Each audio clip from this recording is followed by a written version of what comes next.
slightly lost track of time. I've banged on for far too long. So time for a few questions, comments. Catherine's got a microphone if anybody wants to say anything. Why don't you just... I was just going to suggest that you might... Okay. Let's go ahead.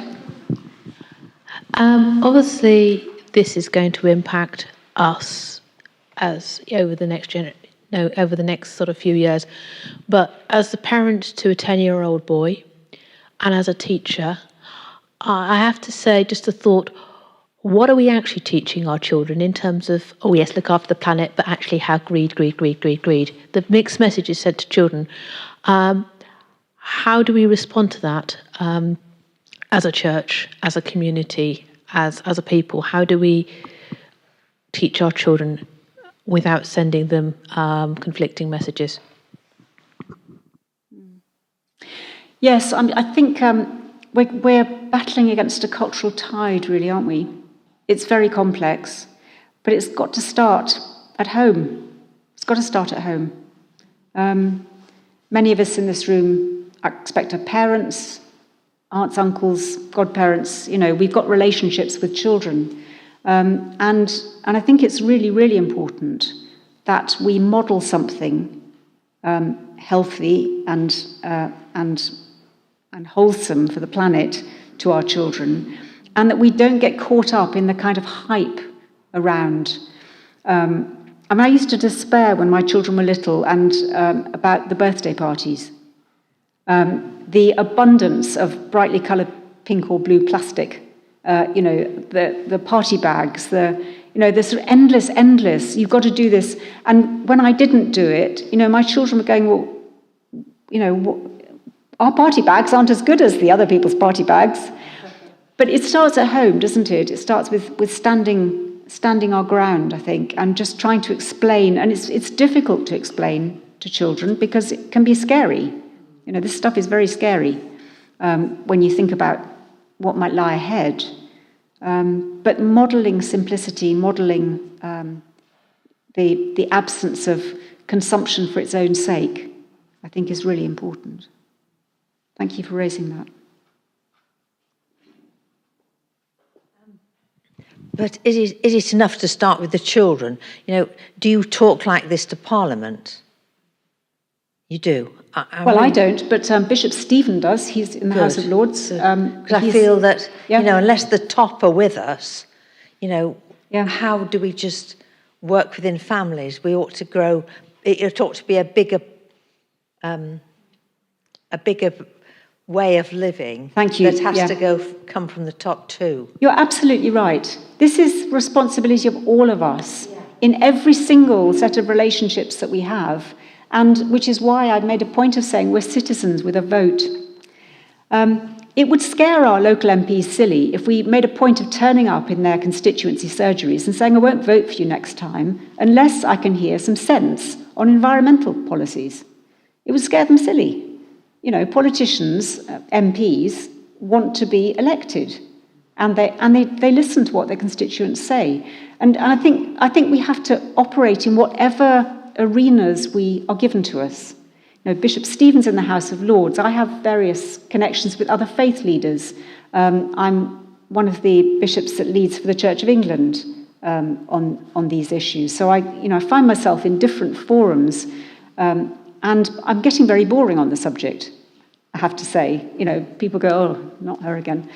But I think that, but some of us are teachers, but there are schools. School is incredibly powerful as a arena for talking about these issues and teaching carefully, about everything connected with biodiversity and with care for creation and with a personal responsibility and community cohesion. Yes. Good evening. Just wanted to bring a message from Bracknell Council, as you just said, that if you turned up at your Member of Parliament's house and asked him what he was doing about the environment, just want to appraise you. As soon as the new administration took over in Bracknell, our top priority was climate change, and we already had 2 conferences about it within Bracknell Chamber. But just to make it easy and simpler and a small step for everyone here, so Bracknell is in deficit by 3.5 million. There is a gap in our budget locally. 1 million of that is just because we do not recycle properly. We do not put recycling in the proper bins, and also we do not recycle enough food waste in a proper way. We are working at the moment to provide those caddies for the flats, but all the flats at the moment in Bracknell are not covered by that.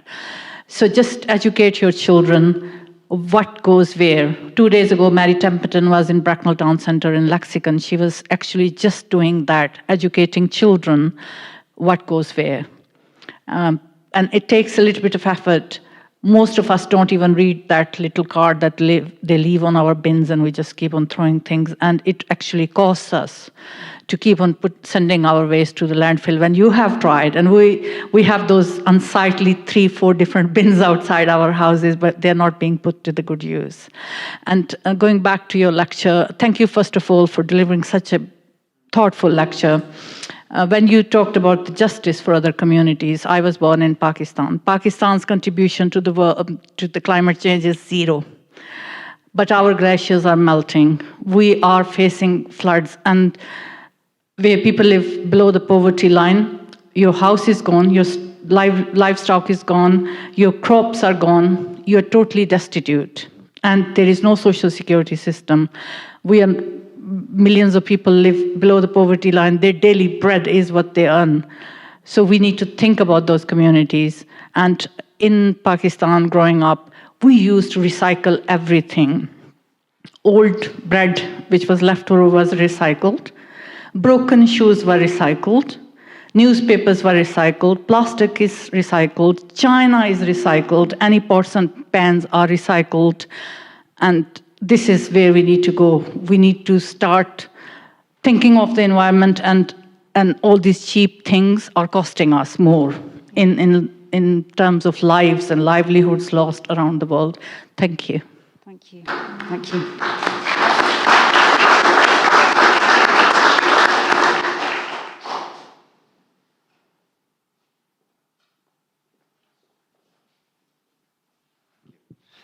Stuart Ingwell. I'm concerned that we detect the onset of climate change. I think probably we've all got some experience because it rains more, or my drive is flooded and things like this. But you also scared me a bit with the melting of the permafrost and a sudden acceleration. And I put that together with the fact that my observation is that we're often very late to do things. We leave it to the last possible minute, and the last possible minute in these circumstances might not be soon enough. Do you see any other indicators that we can look for? Personally, I think population movement is already just starting, and I think it could move at such a pace that it overtakes all other considerations, and we kill each other by warfare because of overcrowding or whatever before the climate change really takes effect. Are there any other things like that we should look out for to observe climate change so we don't end up actually on the buffers? Well, I think that there are signs of the social and economic dislocation caused by climate change all over the world. It's projected that if we don't do anything, by the end of this century, there'll be more than 2 billion climate refugees across the world. Now, when people start moving in great numbers, we've only seen people moving in relatively small numbers, but we know what difficulty that creates for host communities, what difficulties that creates for livelihoods, for people, who've lost everything.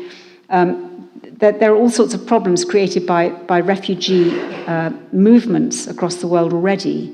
But if we get huge numbers of people needing to move from the place they call home because they can no longer live there, we're going to see a huge increase in conflict over land, over other resources. Water's going to become very scarce. And we're going to see far more probably wars and, seriously armed conflicts across the world as this thing increases. So that's going to be one of the signs that it's happening. And there are lots of things. Sadly there are climate skeptics in the world who say actually this is the world's been through ups and downs in climate terms before, and it's a natural part of a natural cycle and so on. This isn't natural. This is created by humanity, and we've absolutely got to wake up and pay attention to it, and pay attention to our responsibility in it.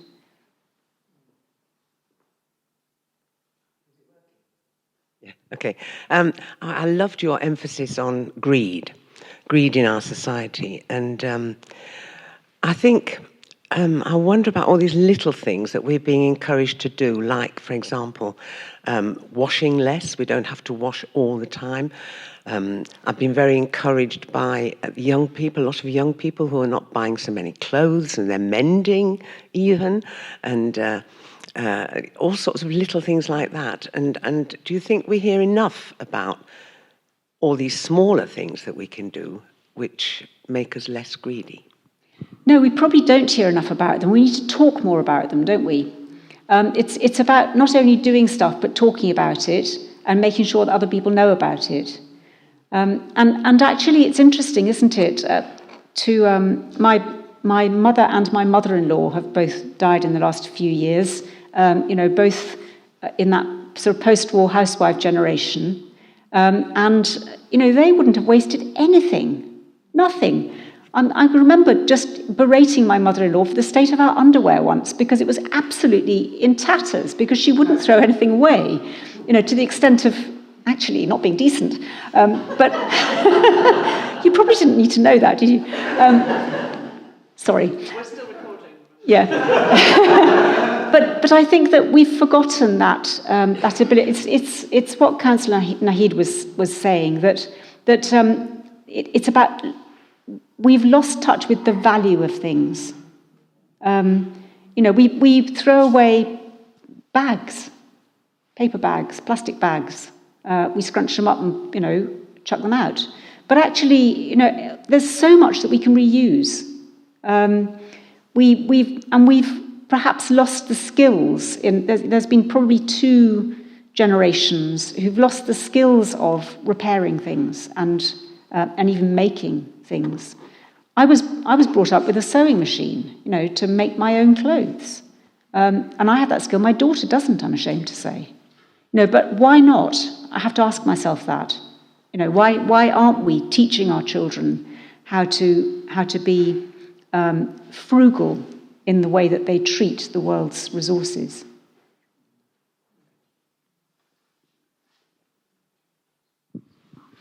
Thank you for a really thought-provoking talk, Bishop.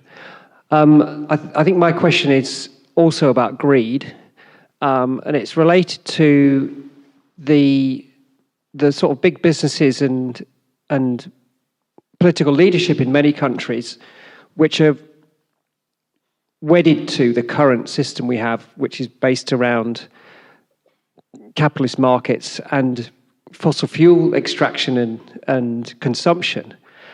And I don't know, I suppose 2 questions really. How important is it to really move away from those systems and those economies based around fossil fuel extraction? And what can actually be done about that to start to bring some change in those areas? And an example of this is that you can see the greed working its way into and challenging our processes to address climate change. For instance, some of the watering down we've seen in the declarations at COP27, and that seems to be a threat for COP28 as well, which is coming up shortly. Yeah, I just go back. Thanks, Sam. I go back to what I said about we are consumers. Some of us are shareholders. We're all citizens. We have power. and we don't use it. So are we shareholding in companies which actually have got a poor record on environmental issues? Are any of us in the oil majors, which have shown themselves to be utterly in contempt of all of the scientific evidence which says that fossil fuels have to stay in the ground? We cannot extract and burn any more fossil fuels. And even the ones which have already been extracted are going to create havoc. But if we start extracting more, we are citizens. We have a vote. We have a general election coming up. Every one of us needs to scrutinise the manifestos of every political party and vote according to, I would say, what their commitments to the environment are. And fossil fuel extraction is simply not going to be an acceptable way forward if we're going to survive as a race. So, there are lots of things that we can do, and the daily consumption choices that we make. We have, as consumers, already had an influence on some of the big supermarkets over the way they package things, overselling wonky veg, overselling more loose veg, so that we don't have to constantly be buying them in those crinkly bags. That sort of issue. We need to make sure that we're writing to the supermarkets, telling them how disgusted we are, by the way they package things, or by what they're selling. There's all sorts of ways in which we can use the power that we have. We just have to recognise the power that we do have. Alan. Bishop Olivia, it was so encouraging to hear your statistic. I hope I've got this right. I think you said by 2035 it is estimated that 33% of the emissions reduction will have been achieved by consumers' domestic change in lifestyle. I just think that's a very encouraging statistic. If we are going to ask people to change the way they live, they often say, well, me turning a light out isn't going to make any difference. But actually, you're giving us some ammunition to say, it does make a difference. Because the subtitle of your talk is The Challenge of How We Should Live in an Age of Environmental Collapse. And this is really encouraging if we can have I got the statistic right? What I in fact said was 1/3 of the reduction in carbon emissions needed by 2035 will come from individual and household behaviour change. So that's to say that we as consumers have control, we as individuals and households have control over 1/3 of the carbon emissions. Which isn't to say that we can control the whole thing, of course, because governments have a great chunk of that, and businesses have a great chunk of that as well. But as individuals and households, we can control 1/3 of that change. So you're essentially right, yes. And whether it does happen or not depends on how well we do it.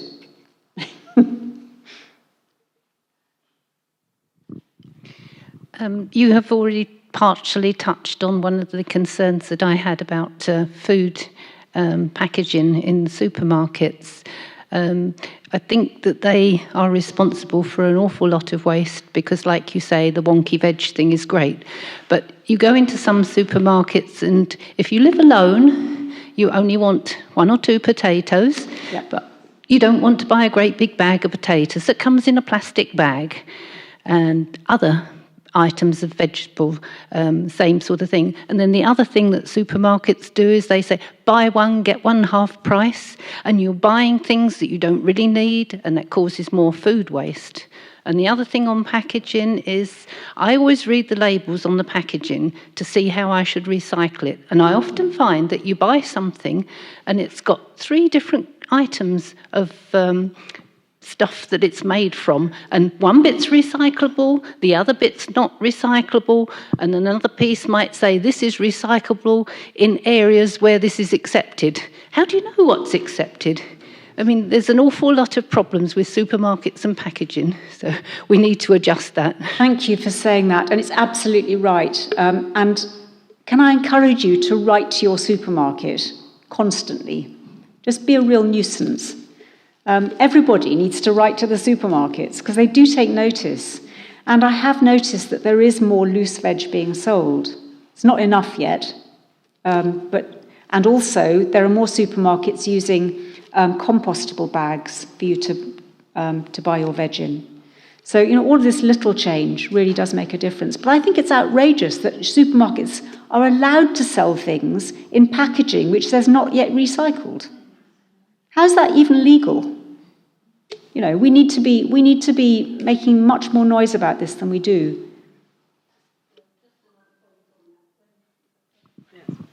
When I was a child, in those days, we had separate stores. One would sell greengroceries, one would sell meat, then you'd have a baker's shop, and you went from shop to shop. Yep. You always took your own shopping bags or a shopping basket. If you went to the greengrocers, you had the old Hessian-type bag, and they shot the potatoes in the bottom of the bag first, mud and all, and then the other vegetables went on top according to how heavy they were, and the tomatoes and things went on top. People should be encouraged to use their own bags. They should stop the use of plastic bags, even if they're charging you for them. I mean, when I was a child, again, we used to have paper carrier bags. If you were stuck for a bag, you had a paper one, so it was recyclable. Yeah, thank you. Thank you. Thank you very much, Bishop Olivia. That was really wonderful. I just wanted to touch on how we can make changes going forward. And I think somebody has already briefly touched on that at policy level. Is very important because I think the plastic bag point that has just been raised is an example of how at policy level we can bring about change.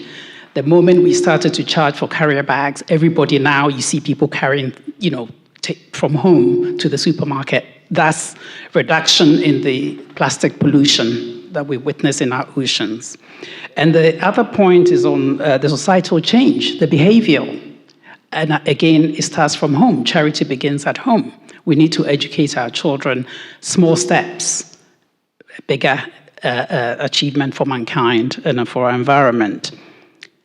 And also, I believe enterprise level business have a greater responsibility. Myself, I have seen in the discussions during strategy sessions, we're now talking about sustainability, a word that in my working career I hadn't, ever heard during the quarter, strategy session formulation.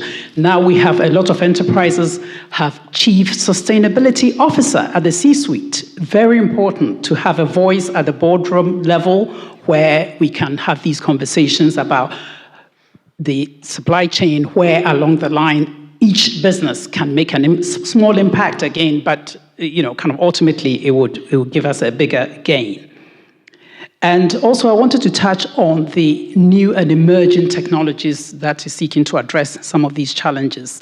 There is hope, I would like to see, because we are now looking at hydrogen energy generation, which comes in about 2 or 3 forms. You've got brown hydrogen, you've got green, and the blue technology, each with its own framework of how you define how green the energy that you are generating is. It's an emerging technology, but it's very, very exciting. And I think there is hope. It doesn't mean to say that we should continue to burn the fossil fuels, as we are saying.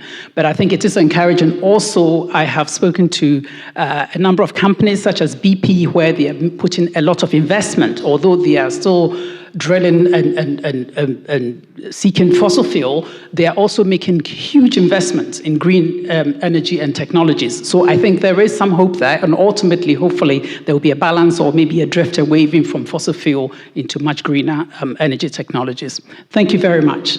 Thank you. Thank you for giving us some little glimmers of hope. One thing you just made me remember is when you were talking about businesses.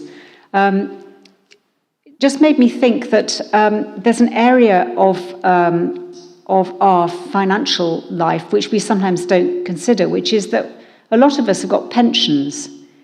We're invested in pension funds.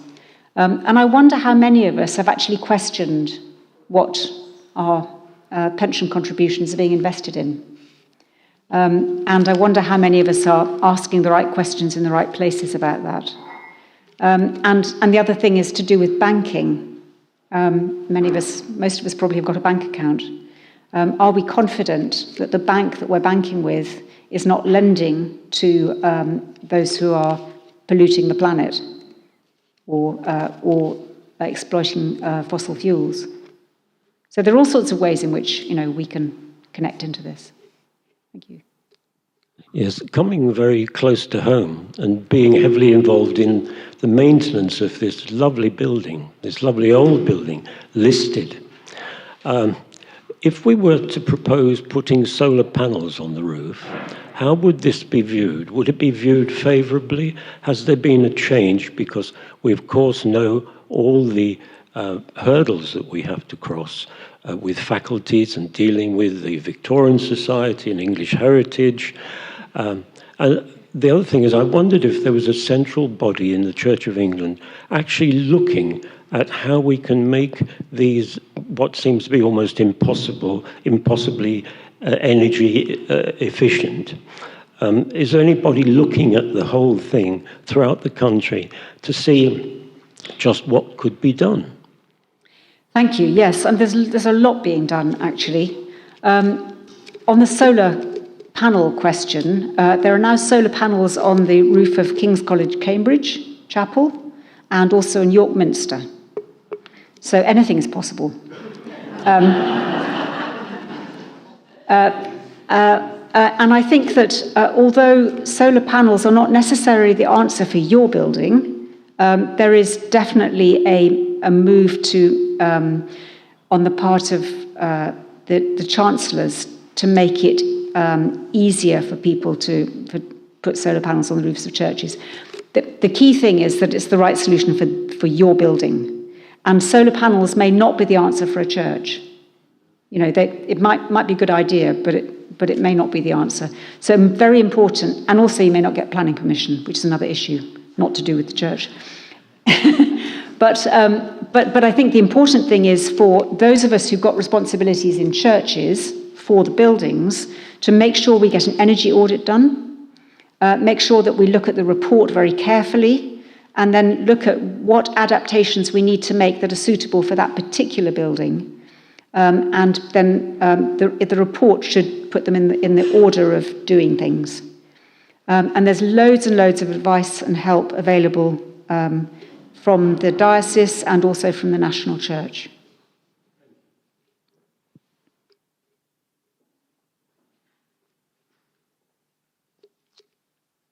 Thank you for a really interesting talk. I have a related question to Ted's, actually. Is the transition to not using fossil fuels and to a sustainable environment obviously costs money? Where do we think we as a church individually here and churches across the country, where's that money coming from? How are we going to afford the transition away from fossil fuels? Well, the church commissioners have just released a very large amount of money, 90 million, I think, for this triennium, with the promise of quite a lot more to come, which is a significant amount, as a capital sum. Of course, when you divide it by the number of churches across the country, each church isn't necessarily going to get very much. But the key thing is that we look at the high-emitting churches. So some churches use 7 days a week and have got considerable energy use. Some of them are used once a month, and they put the heating on for a couple of hours once a month. So And they need also to be paying attention to their building, but it's really important from the point of view of the sort of the global carbon emission picture that we try to target and make sure that money is available to the churches which are the big emitters. Obviously, local fundraising takes place, and people are incredibly good at that.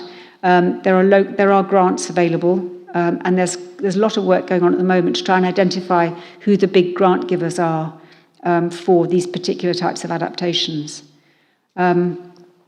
And then I think that we also need to be looking at where some churches have got joint community use. And so it's possible to enter into funding partnerships for some of the adaptations that are needed. But it's a thorny issue. These changes are very expensive. This thing is going to cost us dear. This isn't just like, changing your car.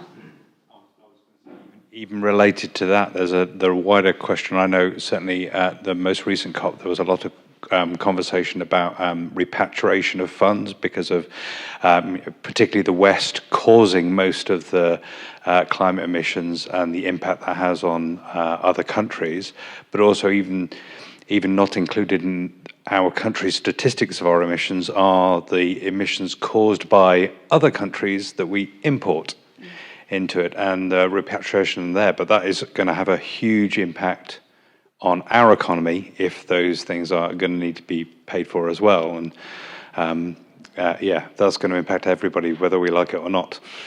Sums like 2 to 3 times what we already spend on the NHS were being discovered. So the macroeconomic questions are huge and are going to take global cooperation, actually, which is why the COP process is important, even though we're not terribly encouraged by it. I think we probably ought to draw to a close there. Thank you so much, Bishop Olivia, for both informing us and challenging us this evening as we think about this subject. There will have been different things that struck each of us as we listened to Bishop Olivia this evening. One of the things I was very struck by was the bit about actually this being an internal challenge as well as an external challenge and a matter for the soul and for our spiritual health. So thank you for helping us to think about that amongst so many other things. I had the privilege, as many of you know, to be in South Africa with Bishop Olivia just recently at the same event, and we shared on this subject with our brothers and sisters in the Diocese of Kimberley and Kuruman, which is our link diocese, one of our link dioceses for the Diocese of Oxford. I happened to be facilitating part of that session, and one of the things I did was to say to our delegates before we leave, I want you to think of one thing that you're going to do as a result of the conversations that we've had today. So I'm going to dare to do that again this evening, if I may, just to give us a moment or two of quiet to think, what am I going to do as a result of this evening? And it might be a little thing, it might be a big thing, but I've counted, I think there were 63 of us here in the building, 64 of us here in the building this evening. And if we all went away, that would be 64 things that we did as a result of the hour and a half that we've spent here this evening. And that in itself will make a difference. So can I just invite us to take a moment or two to reflect back on all that we've heard this evening and to think of a practical, you can choose more than one thing if you want, but the point about one thing is that we actually stand half a chance of doing it, don't we? So let's be realistic about this and let's commit to one thing that we will do as a result of our time together this evening. So just a moment to think about that as we close.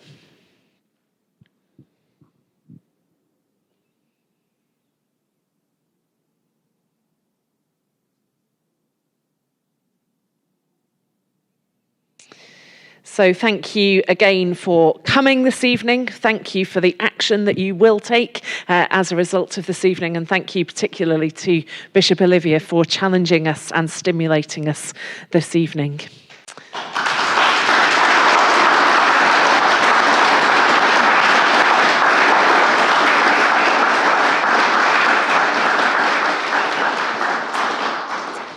So as we go to take action, to respond, to go into our daily lives this week, whatever they hold for us, shall we ask for God's blessing as we go? And I'm going to ask Bishop Olivia to pray a prayer of blessing for us as we go. Thank you.